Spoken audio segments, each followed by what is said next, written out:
Bonjour à tous et bienvenue dans le traditionnel top 10 des films de l'année 2024, la vidéo où je vais vous délivrer mon top 10, quels sont pour moi les 10 meilleurs films de l'année. Voilà, donc évidemment c'est un classement totalement subjectif, c'est un classement selon mes goûts, mes émotions, je ne dis pas que ce sont les meilleurs, je dis que ce sont ceux qui m'ont le plus plu de l'année.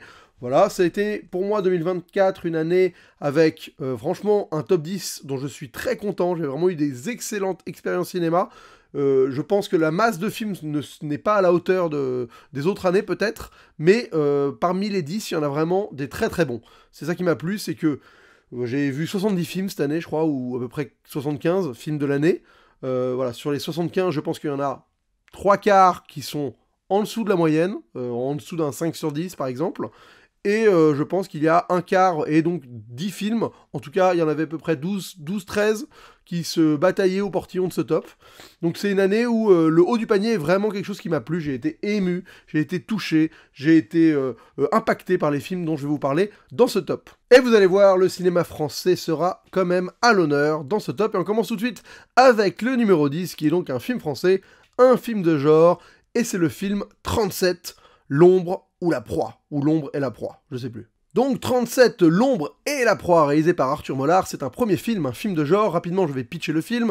On suit un routier, donc un conducteur de camion qui prend en stop une femme enceinte qui a l'air d'être un peu bizarre et potentiellement va un peu le prendre en otage, ou en tout cas le menacer, j'en dis pas plus. C'est un film qui a pas eu un grand succès en salle, mais il a été pas extrêmement bien distribué.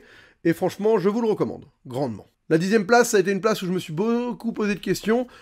Et bah voilà, j'ai envie de privilégier 37 parmi les autres films que j'hésitais à mettre à cette place-là, pour le pousser, pour donner un coup de projecteur sur ce film, sur le genre français ingénieux. C'est un film à petit budget, je crois qu'il a coûté dans les 1 million d'euros. Et honnêtement, c'est un film qui réussit très bien ce qu'il essaye de faire avec le budget qu'il a. C'est-à-dire qu'il n'essaie pas de faire trop, et il se contente d'avoir une histoire efficace, des personnages bien construits, du suspense, de la tension, des séquences qui fonctionnent de manière sobre avec quand même des idées de mise en scène, des idées de lumière, il y a vraiment un éclairage très signifiant dans le film. C'est du genre qui arrive à mêler une thématique sociale, donc c'est quelque chose qui est assez intéressant parce que c'est quelque chose qu'en France on manipule pas encore totalement bien, et là voilà, ça prend un sujet d'actualité, un sujet qui pourrait être traité dans un film social qui a un peu le rapport aux migrants, et qui va l'amener dans un espèce de revenge movie, un peu à la The Witcher, même si c'est pas un film de vengeance, The Witcher, mais en tout cas c'est une des bases du film, voilà, avec cette espèce d'émanation de la vengeance qui est incarnée par cette fille. Et le scénario, ça alterne entre moments surprenants d'action, parcours de personnages où on se pose des questions. Franchement, j'ai trouvé que c'était un film qui se tenait très très bien. J'ai été surpris, j'ai été étonné par la direction à laquelle ça prenait. J'ai été agréablement surpris par le jeu des comédiens qui jouent globalement bien. Voilà, donc franchement, dans le film de genre français, c'est quasiment ce que j'ai vu de mieux cette année. Voilà, j'ai vu les autres tentatives. Et je trouve que celle-là, c'est une des plus cohérentes, une des plus efficaces, une des plus en phase avec ses moyens. Et donc, voilà, c'est un film qui n'a pas eu une énorme visibilité en salle. Et je vous recommande d'aller creuser pour la découvrir. C'est pas un chef-d'œuvre, il est 10e de mon top, mais franchement, il mérite qu'on en parle, et j'ai hâte de voir ce que ce réalisateur va faire par la suite, quand il aura un budget un peu plus confortable, parce qu'il y a une rigueur d'écriture, une inventivité de mise en scène, une sobriété, il est focus sur son histoire, ses personnages, et l'efficacité de sa mise en scène pour que le spectateur vive des trucs forts, et ça marche. Donc franchement, 37, L'ombre et la proie, je vous le recommande, il est 10e de ce top 2024. 9e, on continue avec le cinéma français. Alors là, pour le coup, c'est un film qui a eu beaucoup plus de visibilité et qui a beaucoup mieux marché, évidemment. C'est L'amour ouf. Alors moi, j'ai toujours aimé les films de Gilles Lelouch. J'aime beaucoup Le Grand Bain, il était dans un de mes tops l'année où c'est sorti. J'aime pas mal Narcos, je sais plus. Je trouve que c'est un réalisateur qui est très généreux.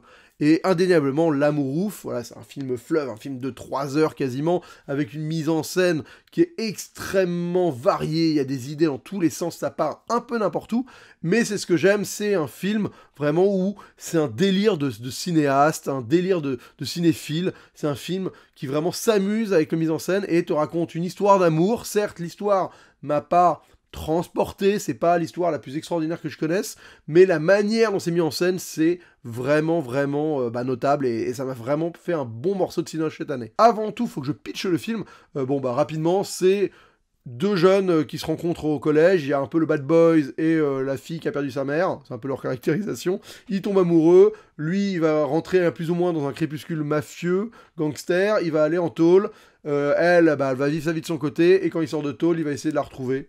C'est à peu près ça l'histoire. Je résume super mal, mais c'est pas une trame extrêmement élaborée finalement. Je l'ai mis dans mon top, L'amour ouf, parce que vraiment, j'aime bien quand le cinéma français a des moyens et prend des risques pour faire du cinoche. Voilà, vraiment, j'ai pris une dose de cinoche dans la gueule. J'ai pris des acteurs qui s'amusaient, qui étaient bons. Les jeunes, ils sont très bons. Tout le monde est bon. Il y a un casting de 5 étoiles, on le connaît. Mais tous les acteurs sont bons. Il y a une inventivité constante. Il y a une séquence entière où tu es à la place d'une espèce de boîte en carton. Il y a une autre séquence où ils regardent la caméra. Tu as une autre séquence qui est filmée à travers des pare-brises sous la pluie. Tu as une séquence de comédie musicale. Enfin, voilà, ça part dans tous les sens en termes de mise en scène. C'est ultra varié. Il y a une séquence, une idée, un concept. C'est assumé, c'est jusqu'au boutiste, et ça franchement c'est top. Après j'ai plein de problèmes avec le film, voilà, j'ai des problèmes avec l'émotion, je n'ai pas été ému dans le film, j'ai pas été embarqué par la charge émotionnelle du film, je trouve qu'il y a qu'il y a un déficit à ce niveau-là. Voilà, donc niveau émotionnel, j'avoue que j'ai pas été touché plus que ça, ça a quand même pas mal fonctionné sur le début, sur cette romance de jeunesse, qui est très forte, passionnelle, que je trouve très délicatement filmée. Ça m'a plu. J'ai moins aimé, évidemment, la deuxième partie, qui est souvent la partie que les gens aiment le moins. J'ai pas été happé par l'émotion du film. Le couple ne m'a pas totalement convaincu, finalement. J'ai pas été convaincu non plus par le discours du film. Je trouve le discours assez particulier, limite masculiniste, un peu chelou, avec le délire, en fait, la meuf, c'est celle qui apaise le couple, et le gars, c'est un mec viril qui gagne sa vie à coups de poing, et qui est... voilà, il faut être un nerveux. Il y a un peu ce truc-là que je trouve un peu étrange et qui m'a pas totalement plu, mais ça me dérange pas de pas être en adéquation avec la morale d'un film, ou en tout cas les valeurs d'un film. C'est pas la question, en fait. Je veux pas au cinéma pour être convaincu de la morale d'un film, ou pour qu'un film me retranscrive ma vision du monde. Je m'en fous. Enfin, je veux dire, je m'en fous. Quand ça me brosse dans le sens du poil, forcément, je vais être plus fait d'apprécier sûrement, mais je ne demande pas à un film de rentrer dans mes carcans idéologiques particulièrement. Là, j'avoue que je ne souscris pas à cette vision du couple, je la trouve assez rétrograde. Le film se passe dans les années 80-90, donc à la limite on pourrait dire que c'est cohérent avec l'époque à laquelle il dépeint, l'époque qu'il dépeint, donc ça va. Non, je trouve qu'en fait, moi, le vrai point que j'ai un peu négatif dans le film, et là où j'ai un peu perdu en émotion, et ça rentre un peu dans cette idée idéologique, c'est que je trouve, c'est pas un spoil, mais je trouve que l'amour de jeunesse n'est pas si immaculé que ça. C'est qu'à un moment, il se délaisse, il la délaisse assez vite pour rentrer dans un délire mafieux, avant même que ça part en couille. Et donc je trouve que cet amour qui est montré comme quelque chose d'ultra fort, qui les anime finalement toute leur vie, qui est quelque chose d'énorme, en fait non, il n'a pas été si énorme que ça, il a été fugace, et très vite, il s'est désintéressé d'elle d'une manière ou d'une autre. Donc après d'essayer de me la jouer, c'est l'amour éternel, il revient à la prison, tout ça. Ouais, j'ai pas été totalement convaincu par l'amour, l'authenticité de cet amour, et je déteste l'espèce de twist que je vais pas révéler, que je trouve franchement pas du tout malin, et un peu cheapos même. Donc voilà, ça c'est un peu mes griefs sur le film, mais je privilégie pourquoi il est dans ce top. Vous allez dire, ah putain, le mec il le défonce et finalement il est dans ce top. Parce que, en termes de cinéma, c'est un des films les plus cinoches que j'ai vu cette année. C'est un des films qui m'a balancé à la gueule le plus de cinéma, presque. Voilà, je veux dire, on peut penser à d'autres films comme The Substance aussi, qui est un film qui balance plein de cinoches à ta gueule, qui est moins maîtrisé. L'amour ouf, pareil, c'est pas maîtrisé, totalement. C'est un peu trop. Mais en fait, cette générosité, je ne peux que la saluer. Et honnêtement, ça m'a fait plaisir d'aller voir une histoire qui est, somme toute, sur le papier, sommaire, mais qui est cinématographiquement forte. C'est ça que je demande. Donc voilà, 9ème L'amour ouf. 8ème, on termine avec ce trio de films français en bas de mon top.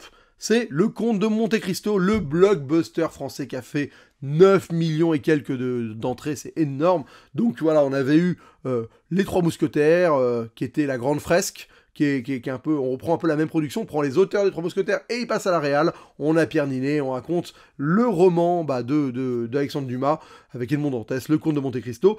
L'histoire, voilà, c'est Edmond Dantès qui se retrouve plus ou moins à se retrouver emprisonné à tort, de manière totalement dégueulasse, et qui va s'échapper au bout de quelques années et planifier une vengeance contre les gens qui ont fait en sorte qu'ils soient en tôle. Je schématise, c'est juste pour que vous ayez un contexte. Bon, bah écoutez, j'ai été très heureux de voir ce film. Déjà, très bonne décision d'en avoir fait qu'un. Un bon gros film de 3 heures.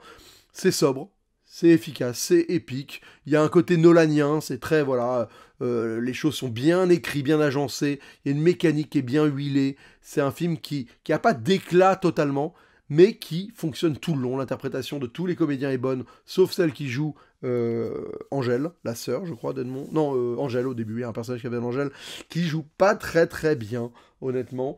Ouais, c'est la sœur d'un autre personnage dans le film, pas de Edmond. Voilà, sinon, je trouve l'histoire d'amour, elle marche. Je trouve Ninet vraiment très bon. Moi, j'ai pas du tout de problème avec le maquillage, le fait qu'il soit grimé, que les gens le reconnaissent pas. Parce alors qu'il ressemble quand même pas trop, enfin il ressemble quand même vraiment à Pierre Ninet.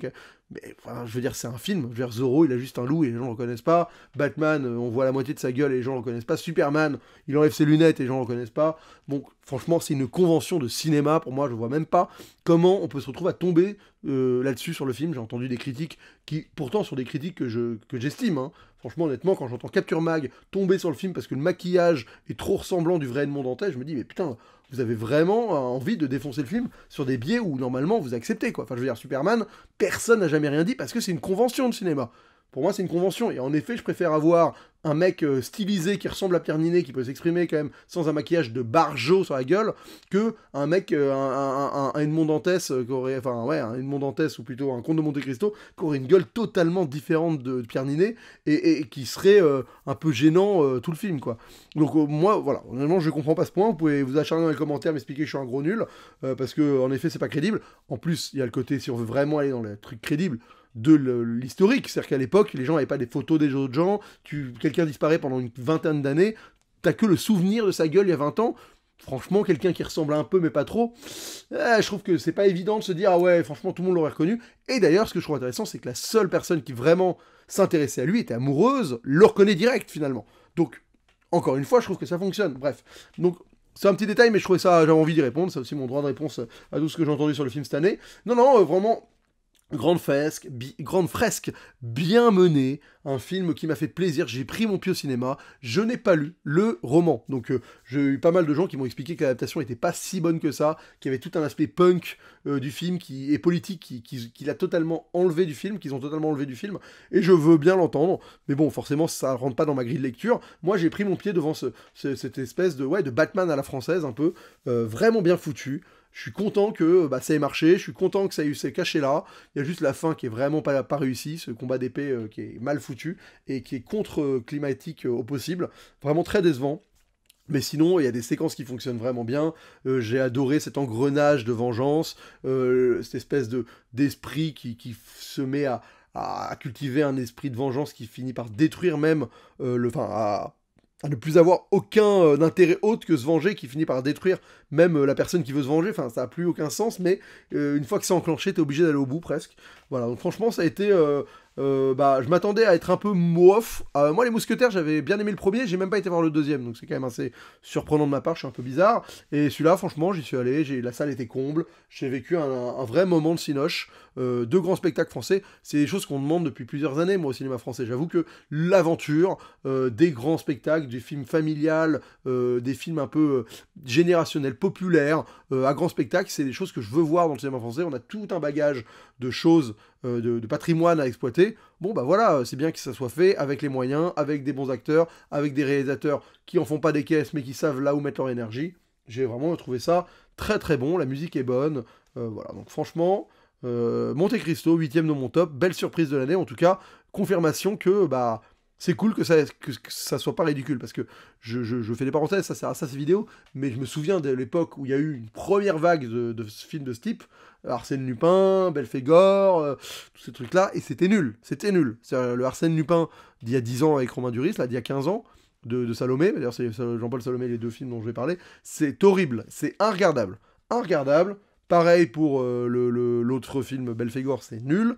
Et il y en a plein, des films un peu comme ça, de l'époque années 2000, qui ont essayé, qui étaient mauvais. Là, au moins, c'est solide. Et ça, franchement, c'est très très bien.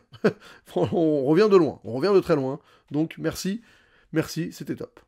7ème, bah, 7e Palme d'Or. Anora, rien que ça, écoutez, Anora, bah, je me suis fait cueillir en fait. Je me suis fait cueillir par ce film, je savais pas exactement ce que j'allais voir, j'avais compris cette histoire d'amour, enfin moi en plus je me suis fait avoir par l'affiche où il y a marqué une histoire d'amour quoi, donc j'étais allé voir ce film, donc Anora c'est l'histoire d'une stripteaseuse qui rencontre dans son club de striptease un fils d'oligarque russe multimilliardaire, qui commence à traîner avec lui parce qu'il la paye pour être sa copine le temps d'une semaine, et ils vont aller jusqu'à se marier, jusqu'à ce que la famille décide de débarquer pour faire annuler le mariage. J'en dis pas beaucoup plus. Mais voilà, c'est un film qui m'a vraiment surpris parce que il a une forme d'imprévisibilité, parce qu'on sait pas où ça va aller à un moment. Il y a une rupture dans le film très très franche, où la temporalité change, où la vitesse, je veux dire le rythme change, et d'un coup on passe d'une espèce d'un élan euphorique totalement galvanisant, jouissif. J'ai été happé par cet élan de liberté, d'insouciance, de légèreté de la jeunesse riche qui en fait ce qu'il veut, et de cette fille qui vient d'un milieu de merde et qui d'un coup vit des aventures vraiment géniales avec un mec qui tient quand même à elle, et c'est beau.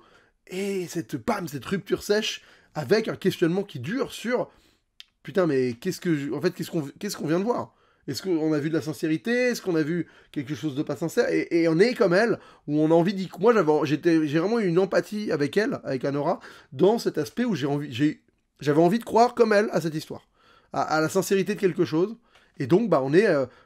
et je pense que le temps long sert à ce truc de parce que voilà, la deuxième partie du film, c'est des séquences très longues, un peu rébarbatives, ou en tout cas, on passe 25 minutes dans une maison à pas avancer beaucoup, après on va dans des lieux, il y a un côté redondant, très redondant, mais que j'ai trouvé redondant sur le moment, long, mais je pense que quand tu es dans la position d'Anora, et c'est ce que le film essaie de faire, en fait, tu vis ça. C'est que tu es dans cette attente, dans cette expectation, et tu ne fais que te poser des questions sur mais est-ce que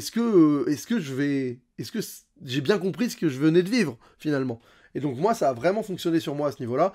En plus je trouve que c'est un magnifique film sur les différences de classe, sur la manière dont quelqu'un d'ultra riche a un rapport à la vie, au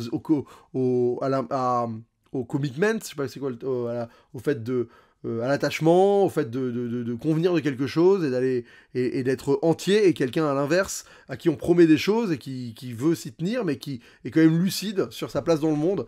Et voilà, c'est un conte de fées un peu inversé. Enfin, franchement, c'est un très beau film. Les acteurs sont tous très bons. C'est drôle. C'est vraiment des séquences drôles. Moi, ça m'a fait poser plein de questionnements. J'ai beaucoup parlé de ce film après la séance avec les gens avec qui je l'avais vu. Ça m'a vraiment un film qui m'a amené cette année à beaucoup réfléchir sur différents aspects. Je trouve qu'il y a le personnage d'Igor, qui est un personnage que tu vois dans le film et qui a une évolution que j'ai trouvé assez bien foutue par la mise en scène, parce que la mise en scène est assez en retrait, sauf à le moment où ils veulent présenter Igor. Donc forcément, tu vois vite venir quelque chose. Mais j'ai trouvé ça touchant. Il y avait vraiment une espèce d'authenticité, encore une fois, dans ce rapport de classe, de se dire qu'en fait, les mondes, ils s'effacent pas comme ça. Les frontières entre ces classes, entre les ultra riches et une prolo travailleuse du sexe, et en fait, la frontière, elle ne cède pas juste parce que on passe du bon temps. Il y a plus derrière. Ce n'est pas suffisant pour briser ces trucs-là. Et pourtant, j'avais envie d'y croire. J'ai envie d'y croire. Et c'est ça qui a fonctionné. Et voilà, je trouve qu'il y a la fin qui est vraiment une séquence où tu es entre la fascination, la sidération, il y a quelque chose de mystérieux et à la fois qui n'est pas intellectuel, je trouve, qui est vraiment viscéral dans la manière de ressentir une émotion, une situation. Donc non, voilà, Anora, une belle surprise. Je connais pas du tout le cinéma de Sean Baker. C'est le premier film que je vois de lui. J'ai eu envie de me lancer dans le reste, mais j'ai pas eu l'occasion encore. Et ils sont sur Mubi, je crois, certains. Il faudrait que je le fasse avant qu'il soit plus sur Mubi. Mais non, vraiment, Anora, Palme d'Or, alors je veux pas juger du reste, j'ai pas vu les 3/4 des films canois, donc je vais pas dire il méritait pas, c'est pas la question. En tout cas, j'en parlais avec David dans la vidéo bilan que vous avez vu la semaine dernière. Il est dans une lignée de Palme d'Or récente. Pour moi, il m'a vraiment fait penser aussi à Sans filtre. Sur ce rapport de la décadence des riches, de l'inhumanité de l'opulence, des gens, de l'opulence financière, de ces gens qui n'ont pas de considération pour l'humain, en fait, fondamentalement, par leur opulence financière, quoi. Et il y a vraiment ce truc-là qui existe dans Anora, et c'est la même logique, finalement, de rapport de classe et de réflexion sur la position des riches et des pauvres et dans le monde actuel, et Bon, bah, pour le cas d'Anora, plus précisément dans l'Amérique actuelle. Franchement, un très beau film, émouvant, drôle, long, mais long avec une raison d'être long. Je trouve que c'est pas gratuit. Ça peut être trop, mais justement, à ce moment-là, je fais une aparté, mais en fait, ça m'a fait penser, moi, il y a une phrase d'une amie qui me travaille souvent, quand on regardait le film roumain, qui a eu la Palme d'Or aussi, qui s'appelle 3 semaines, 3 mois, 2 semaines et un jour, je crois, un truc comme ça, ou 4 semaines, 3 mois et 2 jours, je sais plus exactement le nom, qui est le film roumain qui a eu la Palme d'Or, sur un avortement, et il y a une séquence qui est hyper longue, où le personnage principal est à un dîner de famille, et on sait qu'il se passe un truc dramatique ailleurs, où en fait tu n'as qu'une seule envie, c'est qu'elle y aille, quoi. Et ça dure longtemps, mais vraiment c'est long. Et c'est long, genre au point d'en devenir chiant, hein, cette scène de dîner, où les gens parlent, tu comprends à peine ce qu'ils disent, et t'es là sur ce perso qui est là et qui a rien à faire là, et j'étais là à me dire, putain mais c'est long, mais qu'est-ce qu'elle fout là, j'ai qu'une seule envie, c'est qu'elle se barre, oh là là. Et ben en fait, et je me plaignais de ça à la sortie, et ma copine elle me dit, à qui j'ai vu le film, elle me dit, bah oui mais en fait... t'es comme elle. Elle a qu'une seule envie de se barrer, mais elle peut pas, quoi. Donc cette longueur, elle est nécessaire pour que tu ressentes ce qu'elle ressent. Si c'est ellipsé, ce truc-là, tu ne le ressens pas, ce malaise d'être là alors que tu devrais être ailleurs. Et pour Anora, cette longueur, elle est pareille pour moi. C'est cette longueur qui te fait dire, mais putain, mais j'ai douté, est-ce que je suis sûr de mon truc ou pas? Parce que si ça va trop vite, si t'as pas cette longueur qui te laisse le temps de te poser plein de questions, de douter de ce que les mecs te disent en face, d'y croire, de te dire qu'ils ont raison, de te dire qu'en fait non, de faire des concessions, de te dire à moitié que peut-être qu'en fait ça, mais allons au bout du truc, bah ça te fait, il y a une forme de proactivité dans ta manière d'envisager ce qui va se passer, qui n'arrive pas si c'est pas un peu long comme ça. Voilà, donc Anora, franchement, 7ème, très bon film, je vous le recommande évidemment, vous l'avez vu je pense, Palme d'Or, ça se regarde. 6ème, on est sur un film que j'ai pas découvert au cinéma et je regrette parce que franchement il avait une ambition cinématographique assez dingo, c'est Challengers. Donc Challengers, on est sur une femme qui est devenue l'entraîneuse, la femme est entraîneuse d'un tennisman, elle c'était un espoir du tennis, elle s'est blessée, et en fait, ce mec qui est un peu sur un mec qui a tout gagné mais qui est sur le creux de sa carrière, va jouer contre son ex-meilleur pote, qui lui, pour le coup, est un mec qui avait des grands espoirs et qui est devenu un gros loser. Et on est sur plusieurs temporalités, où on va vivre le présent avec ce match qui va arriver, et voilà, et on va découvrir en fait que les deux meilleurs potes ont eu une relation un peu trouble avec cette fille, qui s'est retrouvée au milieu de ces deux gars et qui a un peu mis leur amitié en péril.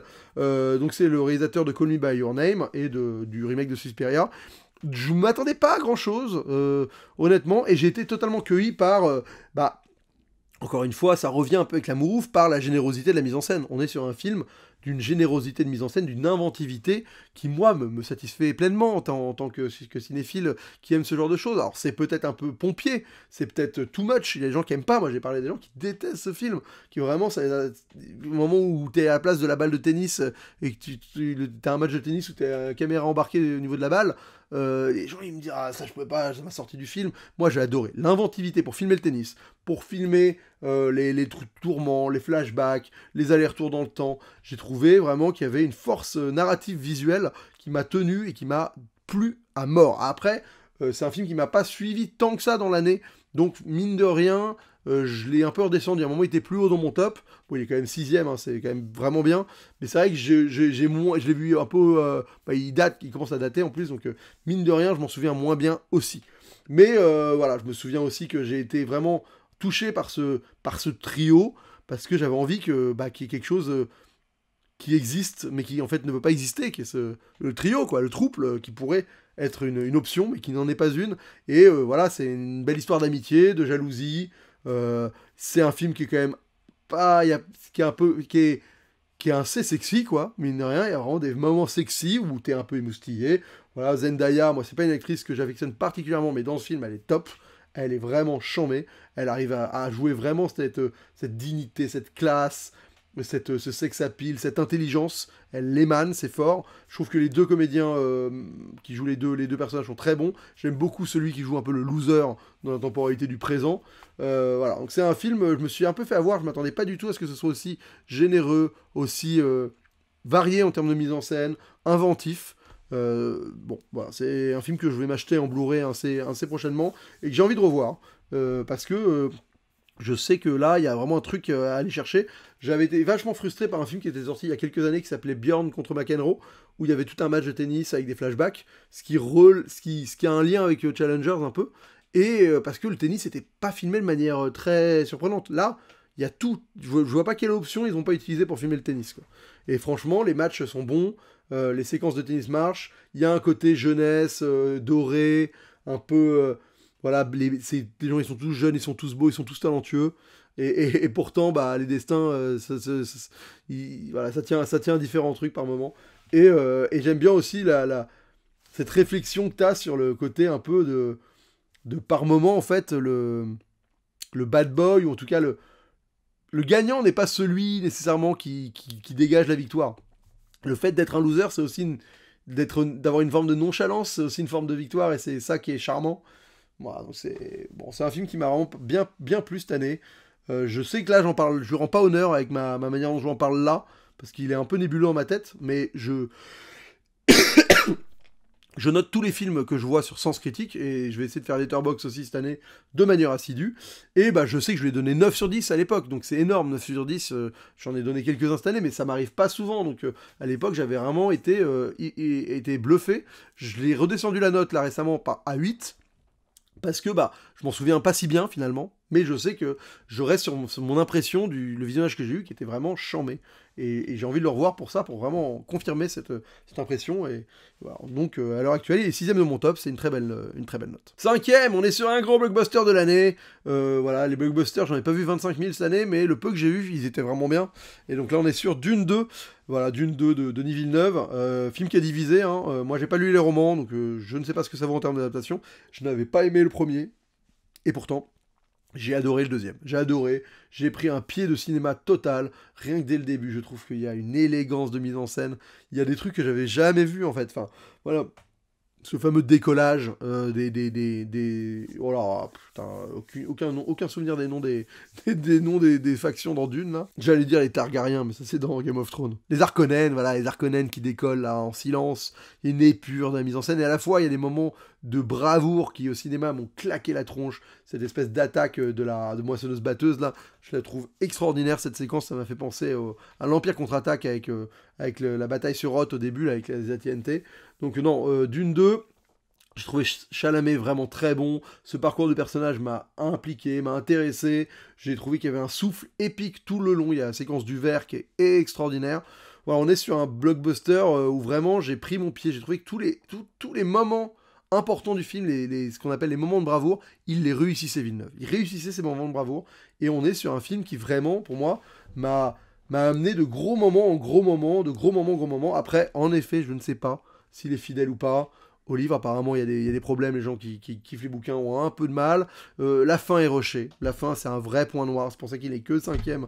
Parce que si la fin avait été un peu plus léchée, je pense qu'il aurait pu finir dans le top 3. Mais j'ai quand même pris un vrai panard de grands spectacles. J'ai vu un film magnifique avec des séquences d'action immersives, puissantes, avec des questionnements philosophiques quand même. Vraiment, il y a une froideur qui, pour moi, j'ai moins été touché par cette froideur. J'ai trouvé que la relation, même Zendaya, encore une fois, et Chalamet fonctionnait. Il y a ce parcours messianique. Dans le 1, j'avais pas réussi à prendre la mesure de là où ça allait et tout ça. Là, je trouve qu'il a vraiment bien construit son truc. Et il y a un souffle qui moi, m'a vraiment pas lâché. Donc, Dune 2, je sais que... bon, il a quand même plu, mais voilà. Forcément, les gens qui kiffent le bouquin et tout, ils auront des choses à redire. Mais moi, je ne connais pas, donc je me permets juste de kiffer le film. Et bah, je l'ai kiffé le film. Au pied du podium, 4ème place, c'est un film d'animation. C'est Le Robot Sauvage. Alors, Le Robot Sauvage, bah là, je parle vraiment en termes d'émotion pure. Vraiment, émotion pure. J'ai pris ma dose, vraiment comme pas permis. L'histoire du robot sauvage, c'est un robot, un aide personnel qui débarque sur une île, sur une île avec que des animaux sauvages, et qui va se mettre à entretenir une relation avec un petit oisillon qui est tombé du nid globalement, non, c'est même pas tombé du nid, mais je vais pas révéler le truc, et à faire en sorte de devenir un peu sa maman de substitution pour lui apprendre à voler pour faire sa migration. Alors, oui, au début tu commences le film, tu vois le robot qui s'adapte à la nature en imitant des animaux, les animaux parlent pas et tout, tu te dis oh putain, ça va être un film naturaliste de ouf, ça va être dingo. Et à un moment, j'avoue, au bout de 15 minutes, il y a une séquence, elle apprend la langue des animaux, les animaux se mettent à parler. Donc là, j'ai eu un peu un côté genre, oh non, oh, dommage. Dommage, parce qu'en effet, j'aurais bien voulu que ce soit un film muet presque, et qu'il y ait que ce truc d'observation de la nature, de mimique, de... Bon, voilà, dommage, en effet.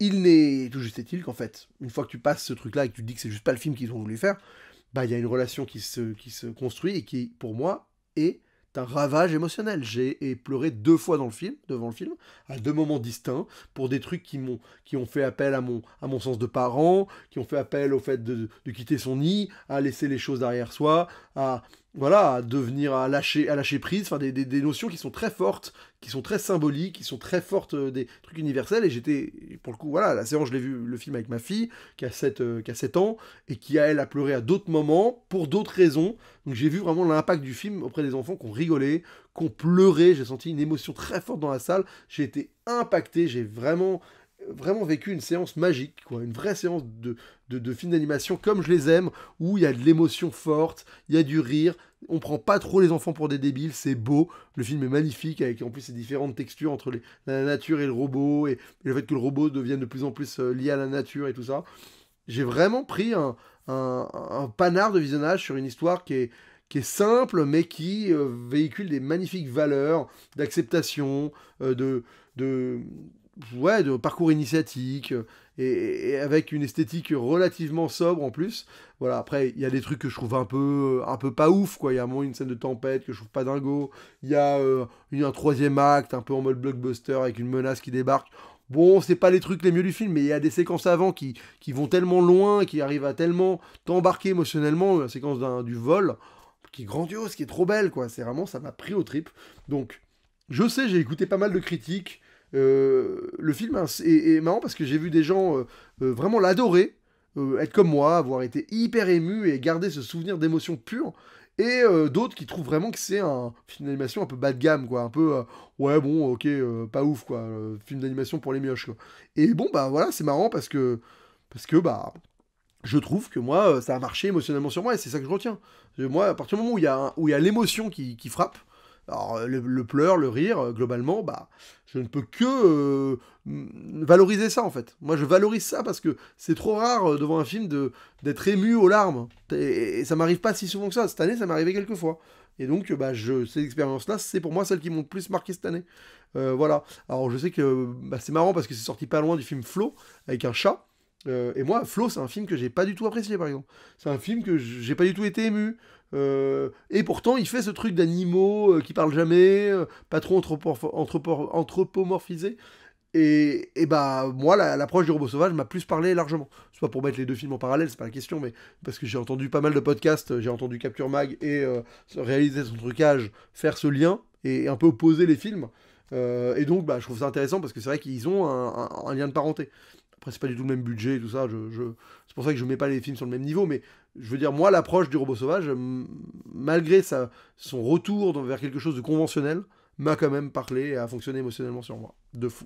Il est au pied du podium. 4e. Troisième, bah, on est sur le meilleur blockbuster de l'année, c'est Furiosa. Bah, voilà, Furiosa, c'est le seul film que je suis allé voir 2 fois au cinéma cette année. Écoutez, on est sur cette odyssée extraordinaire, ce retour dans le Wasteland avec ce parcours de Furiosa. Bah que dire, j'ai eu un peu, pas du mal, mais j'ai vrai que j'ai été content de le voir une deuxième fois parce que il y a une richesse thématique, une richesse visuelle qui fait que le film, il a été dur à digérer en fait. Et c'est cool, voilà, je suis content d'avoir pu le faire 2 fois. En plus, je l'ai vu, je crois, en IMAX la première fois, et il a moins bien marché sur moi en IMAX que dans une petite salle, finalement. C'était dans une petite salle où j'ai pris le plus de plaisir. Bon, peut-être pour des raisons aussi d'effets spéciaux, de rapport à la facture visuelle, par moments un peu factice, et donc l'IMAX, ça mettait plus en exergue certains attraits un peu faux du film. Mais sinon, je trouve que voilà, bah, Mad Max Fury Road, c'est un film que j'ai mis du temps à apprécier, mais que j'adore aujourd'hui et que j'ai vu des dizaines de fois. Bah, Furiosa, c'est un film qui va aller un peu plus loin, qui va aborder la chose de manière totalement différente Mad Max Fury Road, ça, on a un film de montage avec des séquences extrêmement cut, mais avec une fluidité de pertinence visuelle, enfin de capacité à t'envoyer les informations de manière très très fluide, mais par le montage, alors que Furiosa, c'est un film de mise en scène avec des plans beaucoup plus longs, vraiment des mouvements de caméra qui t'amènent aux informations, et il y a des séquences dantesques, hein, enfin voilà, la séquence d'attaque du camion avec les mecs qui déploient leur parachute et qui se mettent à voler dans tous les sens et tout, c'est extraordinaire, c'est inattendu, tu vois le truc, tu te dis pas que ça va être ça. Pareil pour la séquence de la ferme à balles, là, du moulin à balles. On est sur quelque chose d'horrible, d'atroce, hein, d'extrêmement noir, une vision du monde chaotique, dur à accepter, et à la fois il y a ce personnage de Furiosa qui vit ce parcours euh, qui est vraiment... C'est un parcours qui est... Comment dire? C'est un parcours quand même de survie, de résilience, quoi. De réussir à s'approprier ce monde affreux et d'être habité par la vengeance, d'être habité par le fait de rendre la monnaie de sa pièce à quelqu'un qui t'a fait les pires atrocités. Et je trouve que le film là-dessus marche très fort, en plus avec toute la portée symbolique qu'il y a derrière. C'est un film qui, à mon avis, a des couches et des couches et des couches de symbolisme qui vraiment valent le coup d'être explorés à multiples reprises, d'avoir des gens qui vont aller se pencher dessus, ils vont nous livrer des magnifiques vidéos, qui vont nous mettre le film encore sous une nouvelle, un nouvel œil. Voilà, franchement, je trouve que là, Miller, j'y attendais pas grand-chose, et en fait, bah, j'ai pris une claque parce qu'il m'a fait vraiment une épopée extraordinaire, avec une variation dans la mise en scène par rapport à Fury Road. J'aime bien le fait que ce soit une vraie épopée, quoi. Enfin, tu vois, j'ai l'impression d'avoir vu l'Odyssée d'Homère, quoi. Enfin, il y a ces trucs, ça s'étend sur 20 ans, il y a toutes ces luttes de pouvoir qui changent, on passe d'une faction à une autre, on visite le Wasteland, là où ce que j'aimais bien dans Fury Road, c'était la capacité qu'on avait à imaginer le reste. Tu vois, on imaginait Gaston, on imaginait le moulin à balles, on en parlait, mais on ne pouvait pas les voir, et là, bah, on s'autorise évidemment à aller tout voir. Donc il y a un peu un côté lore, bah, tu vois, un peu un côté genre, on a mis des trucs qu'on connaît, on vous creuse le lore, et on vous montre les choses qu'on vous avait suggérées avant, qui me... Pas que j'aime ou j'aime pas, c'est plus ça me questionne, en fait, je trouve ça un peu symptomatique d'aujourd'hui, de se dire, bah, on est dans le besoin de, pas d'expliquer, mais un peu, tu vois, d'expliquer les choses. C'est-à-dire que Furiosa est un film qui explique ce qui n'était pas dit, mais ce qui était entre les lignes de Fury Road, finalement. Et bon, il y a un truc très satisfaisant, et à la fois, je trouve que c'est symptomatique de l'époque, et par moments, ça peut m'agacer un peu. Mais dans Furiosa, je trouve que c'est approprié. Mais en fait, ça montre ce que beaucoup de gens font, tu vois, ça me fait penser à quand on fait les films sur les méchants Disney, où d'un coup on se met à expliquer le méchant, ou ce genre de truc, quoi. Mais bon, pas de la même manière, mais il y avait j'aimais bien aussi me dire que certaines choses étaient... je les avais imaginées en ma tête et ça suffisait. Et à la fois, la manière dont il les montre, Gaston, par exemple, je trouvais ça très très bien. Très très bien. Le moulin à balles, je suis moins convaincu par le design du lieu et tout. Mais bon, la séquence est tellement extraordinaire. Et j'adore le rôle de Praetorian Jack. Donc franchement, non, c'est vraiment un énorme film. Il a réussi à faire pas aussi bien, ouais, quasiment aussi bien, parce que différent, complémentaire à Fury Road. Et c'est dommage que ça soit vautré, quoi.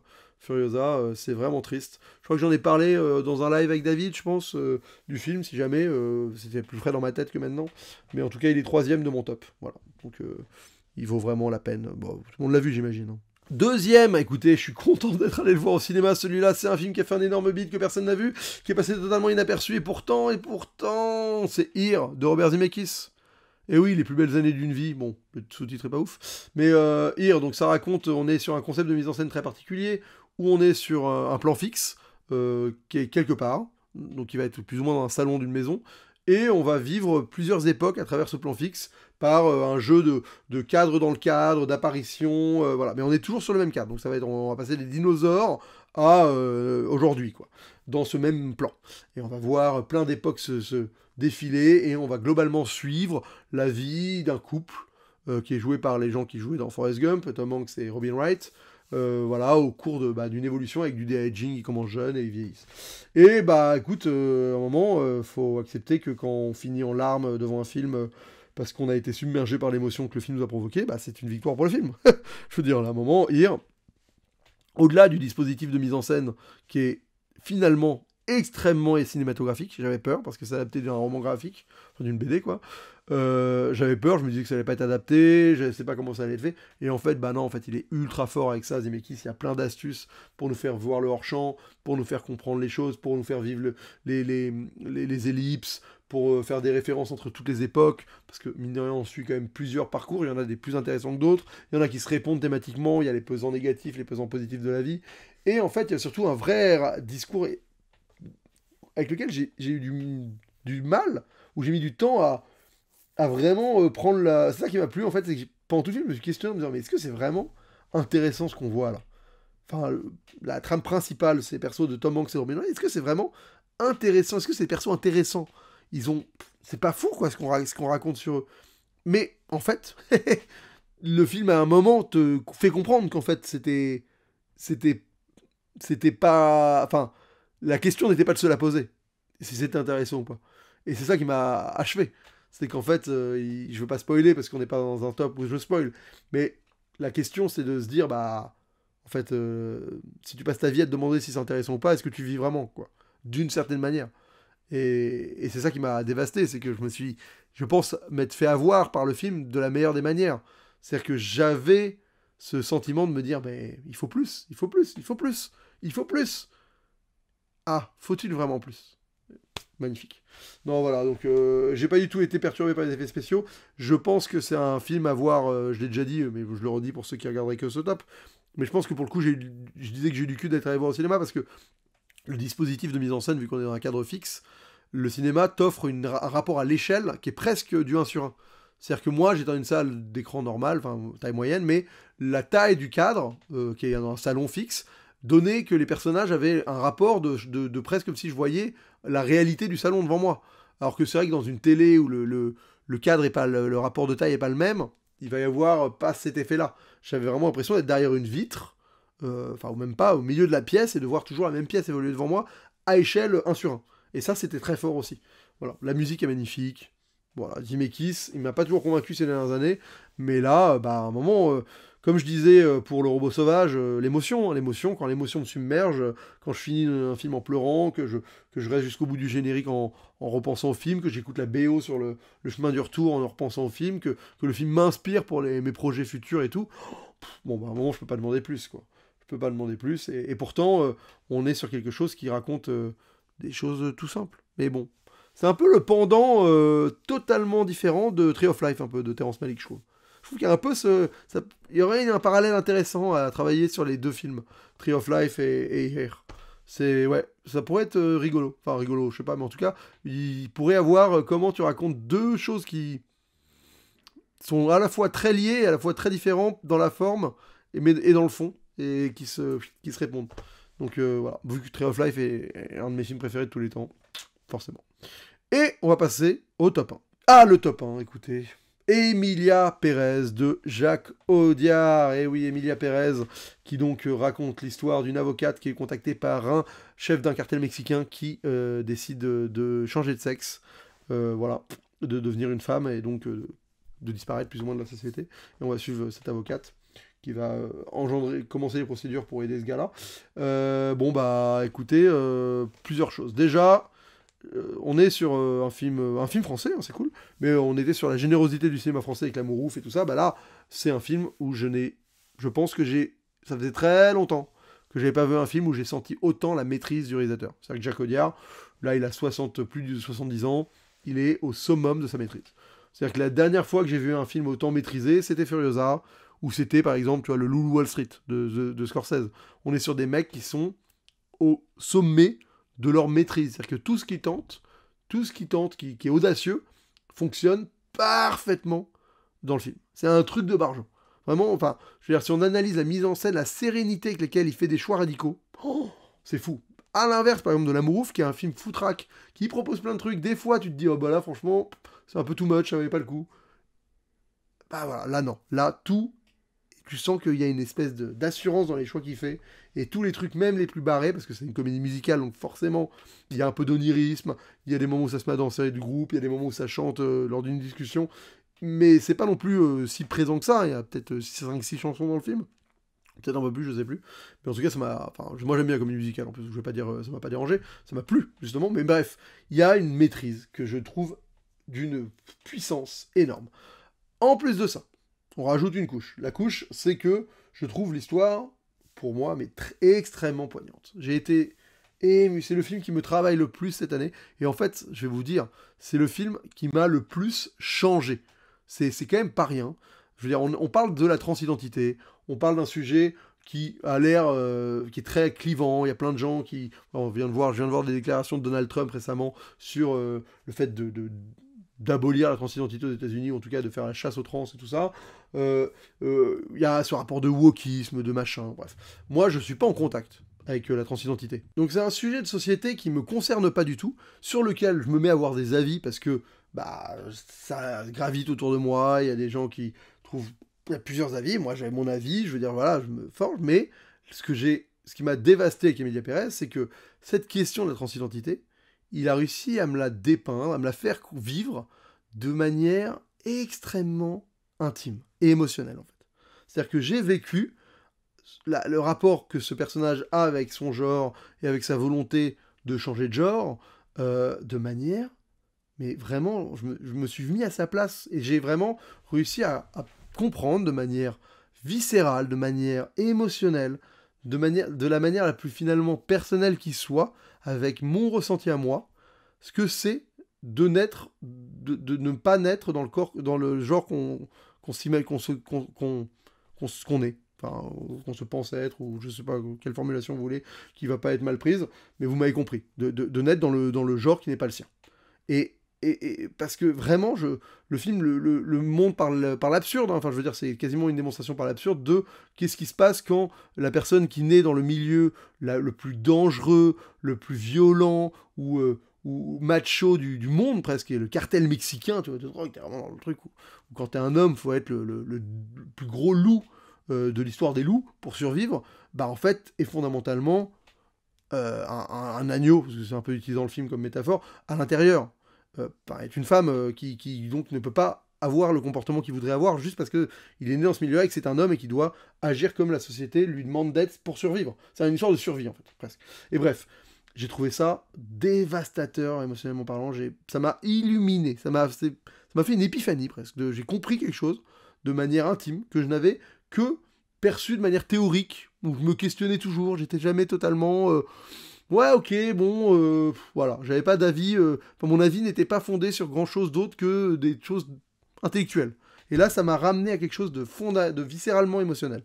Donc ça, c'est très fort quand le cinéma arrive à faire ça, sur un sujet qui est quand même, qui gravite et dont on a tous une opinion aujourd'hui, quoi. Donc, et c'est pour ça que je trouve que c'est pas du tout... Enfin, moi, j'ai été dévasté par ça.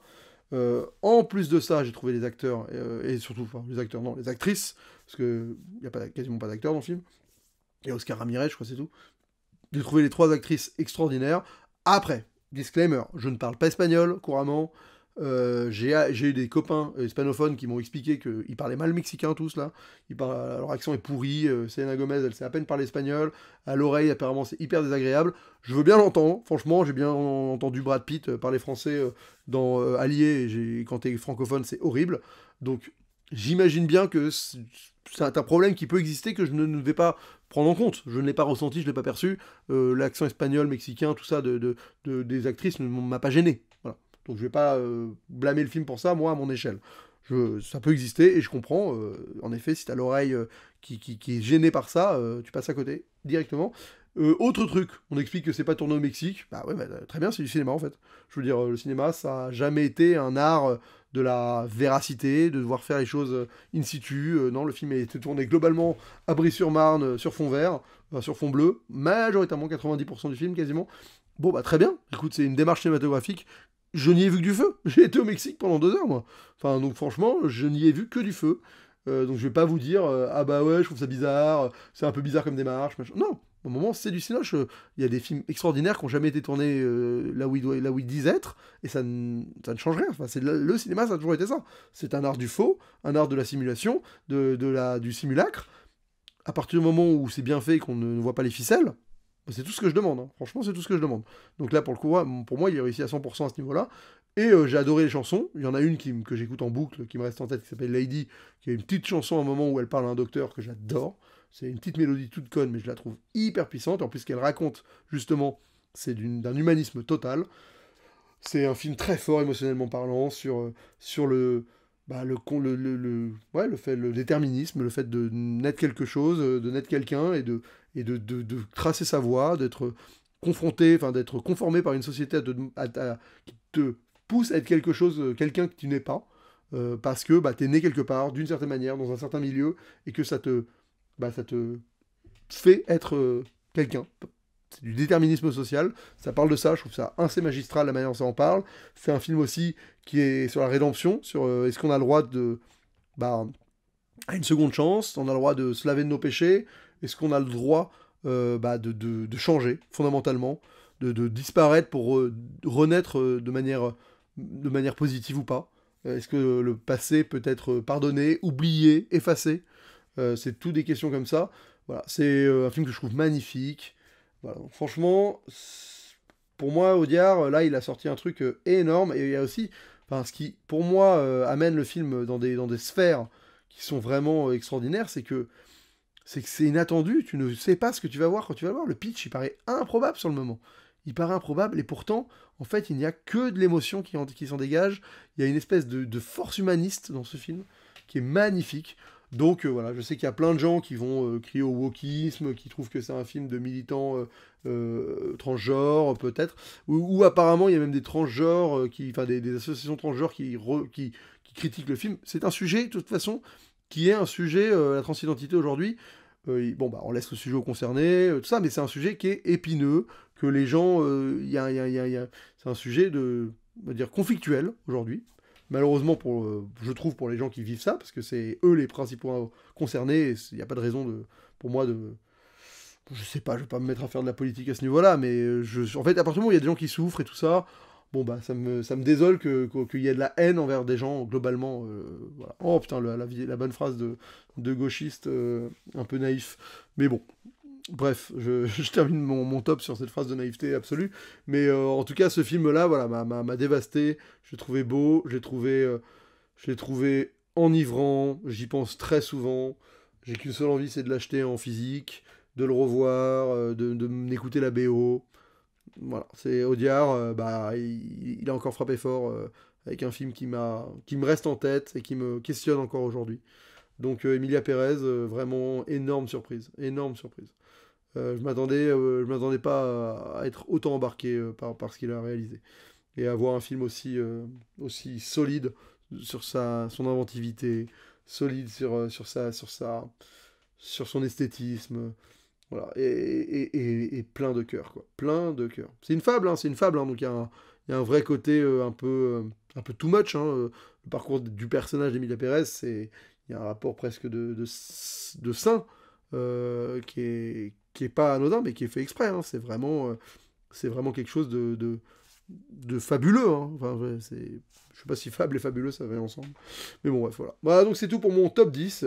Il y a certains films qui sont restés à la porte du top. Il y a Le Cercle des Neiges, que j'aurais pu glisser, mais bon, voilà. Il y a Flora and Son, le film de Apple+, de James Carney, que j'aime beaucoup. Les Chambres Rouges, bon film aussi, que j'aime beaucoup. Borgo, voilà, pour vous citer quelques films en vrac qui auraient pu être au top, mais qui l'ont pas fait. Donc écoutez, c'est tout pour mon top 10. Voilà, merci beaucoup d'avoir regardé ce top. N'hésitez pas à mettre vos tops dans les commentaires. Je ne ferai pas de flop cette année, parce que j'ai pas vu suffisamment de films pour notifier les mauvais. Je ne vais plus, je me force plus à voir des mauvais films pour faire des vidéos. Donc ce sera mon top. Je ferai peut-être un top jeu vidéo prochainement si je trouve pertinent de le faire. Et je vais essayer de faire un peu plus de vidéos cette année. Voilà, des vidéos régulières, pas très travaillées, mais pour garder le lien avec vous, pour continuer de parler cinéma et de débattre ensemble de ce beau médium, du 7e art. Voilà, comme on dit. Bon, merci à vous de m'avoir écouté jusqu'au bout. On se retrouve très vite pour une prochaine vidéo. Et d'ici là, bonne toile.